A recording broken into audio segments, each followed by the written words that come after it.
Next Monday's Galivants Ferry Stump is not a holiday, but its founder is. What's it all about? You'll find out coming up next on Carolina People.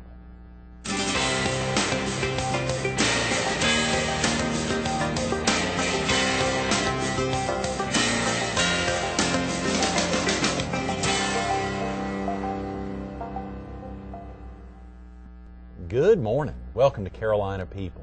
This morning we're at Design It Retail Furniture Gallery on Highway 501, right in front of the new Hard Rock Park. We're focused on the Galivants Ferry Stump. And we're visiting with Russell Holliday, one of its organizers for next Monday's event. Russell, yeah, thank you so much. Coming in a week out.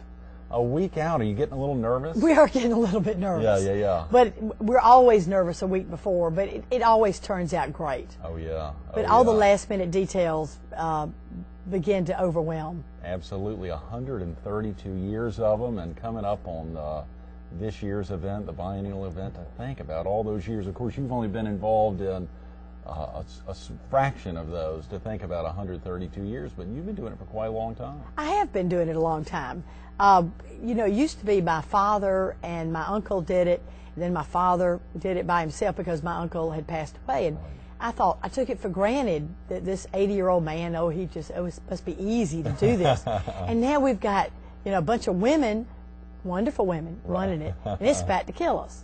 So we don't understand how these older men handled it. Handled it at all. I know it, that's right. How exciting, Russell. Well, we're real excited. It's a week off. Right. And it will start at 4:30 in the afternoon. Okay. With entertainment. We'll have Red White's family there playing, and they've been there forever and ever, and it's a bluegrass band. Oh, great. We'll have cloggers from Aner. Up on the stage. Yes. Right. We'll have square dancers. Former magistrate Kenny Ward, and we'll be square dancing, and Carrie Staples from Aner, and they'll be showing us some fancy steps. I'm just telling you the dancing part. Yeah, no, absolutely. Shagging, we'll have some junior shag champions. Is that right? Yeah. Great thinking. Yeah. That great. And our person who will do the national anthem is Gabby Ray. Oh, fantastic. The young lady, is she 13 or 9. 9. Have you seen her perform? No. Yeah, she's amazing. I saw her at the Miss Myrtle Beach pageant over the Carolina Opry this year. She's incredible. I mean, I hear that she's a local girl, yeah. She's fabulous. She can do anything. But I heard that she was over at Hard Rock, I think, and put on a show, did like a 45-minute or something. Wow. And anyway, I think a lot of people, she has a big following. She does, and a big voice for a young lady. Yeah, yes. Bigger than either of us together. Yes, and let me think, we'll have donkeys for people to come. Now that's a tradition. Y'all have had donkeys out there for years. Yes, we're this year Andy, he's named for Andrew Jackson. His wife is pregnant, so she's not coming. Oh, right. Listen to you, golly, throwing them out early at 7 a.m. You may not catch everybody with that. I know it. Russell, real quick, if folks need to get off to work now or get family off to school, what do they need to do? They just need to show up next Monday at 4:30. Yeah, I mean it's absolutely free. Right. Okay, so you're gonna have entertainment free. Right. You're gonna have now the food does cost. Okay. We'll have chicken but very bog. reasonable. Yeah. Oh gosh, yes. Chicken bog cooked by the Aner Masons, and it's always really good. Oh yeah. And then we'll have homemade cakes made by the Pilot Club in Aner. And no charge for parking. Oh, no charge. And it's rain or shine. No, rain or shine. The parking, we'll have patrolmen there, and we'll have people directing parking. There'll be parking across the highway. This is on Highway 501, just as we are right now, Highway 501. Exactly. Just keep on going. If you're in Myrtle Beach, just keep on going out. Yeah, if you're already on 501. But probably the easiest way would be to take 22 all the way to 501. Right.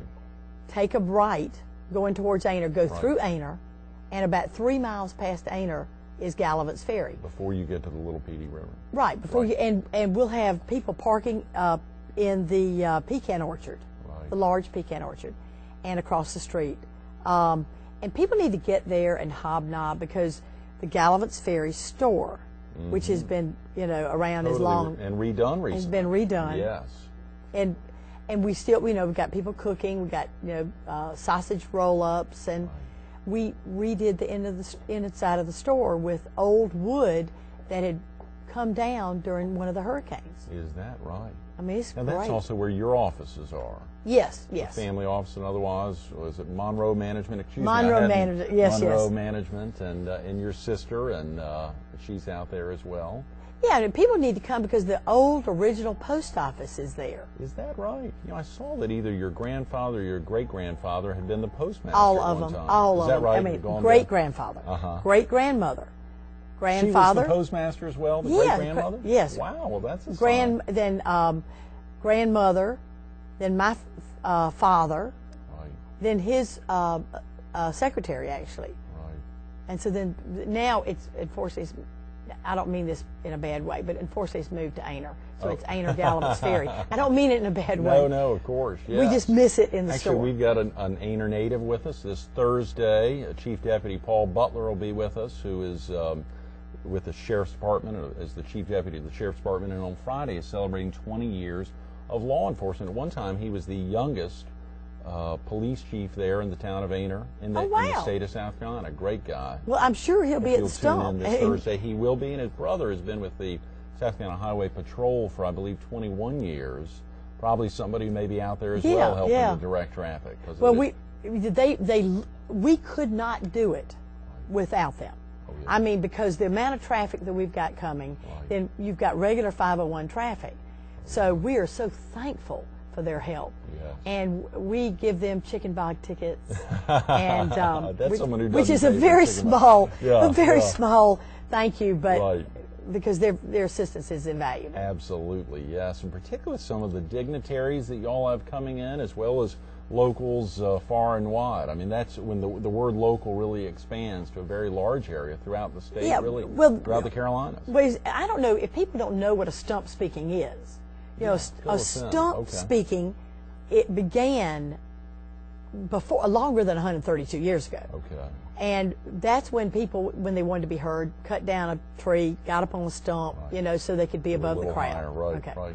So we have actually got a flyer from 132 years ago asking people to come to the Galivants Ferry Stump speaking. Yes. And that was the year that General Wade Hampton came through on horseback and was running for governor. And he won his bid for governor. 1876, 1876. Yeah. Wow. And so then it was probably on a flatbed truck. It probably wasn't on a stump. But we now have it on the porch of the PD Farm store. But we have an old stump that we carved out as part of the podium. And that stands in front of folks, or sits in front of folks. Exactly, right. Yes, So they're standing behind the stump and speaking. Well, I was fascinated to see, Russell, that over the years there were up to 12 or 13 events that happened leading up to it, and the stump was always the first. It was always the first. It was always on a Monday. Saturday, right before the election, would be held there in Conway, in the county seat. That's which right. was fascinating. Yeah. And, you know, I'm sorry that they don't do this. Still do it. You know, anymore. We are the last remaining continuously held stump speaking. Right. And when TV came, you know, it became more efficient for the politicians to be on TV and say, oh, I can hit a lot more people. Sure, you know. statewide, right. But the opportunity that we still allow to have people come there and as my father said, look at a politician eyeball to eyeball and read his mood or read her, you know, get her attention and say, what do you think about this? A specific question that you want to ask. And we're giving them that forum. And we're allowing, by having all this entertainment, we attract young people. Oh, yeah. That maybe they haven't been able to vote yet. Maybe this is their first year voting. Sure. And they don't want to just say, okay, I'm a Democrat or I'm a Republican because my mama or my daddy, that's what they are. They can go there and listen to these candidates and make up their own mind. And maybe they'll find out that that particular party that's different than the one that their parents are might think exactly like they do, but they've never questioned them or asked them.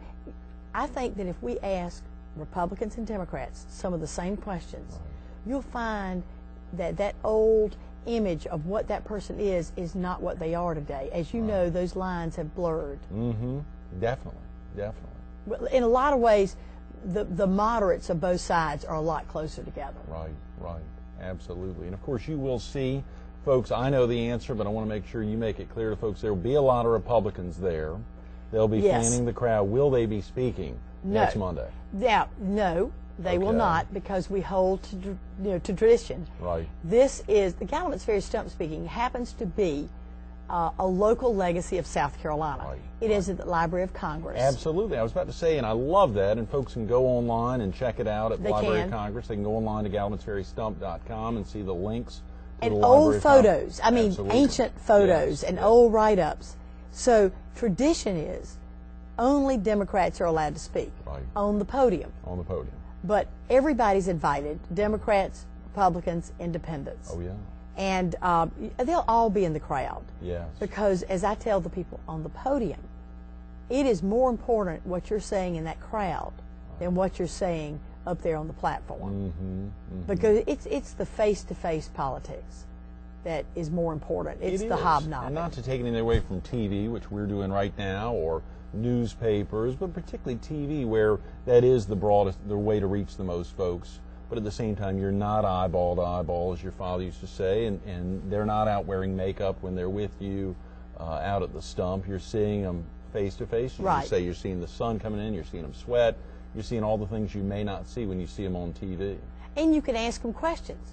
You know, like you might disagree with something that they say on TV. And say, God, I'd really like to ask him a little bit more about that. Yeah, yeah. So they get that opportunity, and the politicians are great about that. I mean, they're not running off and saying, I ain't got time right now. Because they do have time. And it will, you know, we're honoring this year Congressman Spratt and Congressman Clyburn. Jim Clyburn and John Spratt. Yes. Very important. They are very important. Two amazing men that have done a lot. Of course, we think about and celebrate them with the amazing the Congressional Black Caucus Institutes, helping to highlight by having their the Democratic debates here in Monroe Beach. That's right.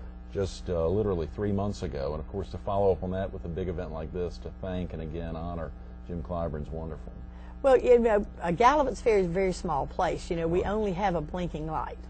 And that's a great thing that the Library of Congress highlights, that in a community, as you say, when it's all about TV and about newspapers and radio, that you get to a community with no schools, the blinking light there. That's right. Obviously, and that's a new addition.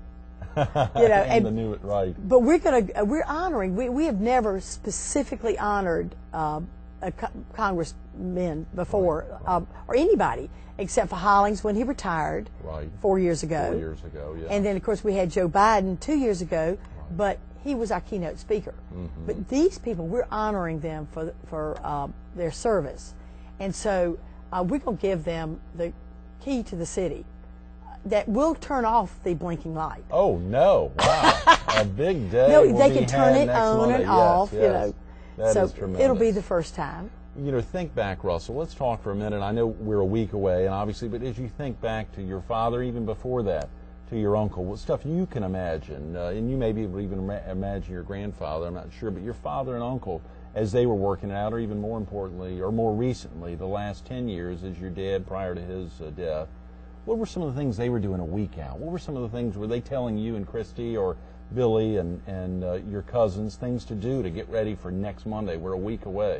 We got to make it happen. Okay, can you remember? Yeah. Yeah, I mean, they were making phone calls, confirming that all the candites are going to be there. Right, good. Okay? So you're doing that now. We're this doing week that you're now. Pounding the call. We've got people helping us clean up. You know, get spick and span. It's like spring cleaning. Oh, yeah. Oh, so, yeah.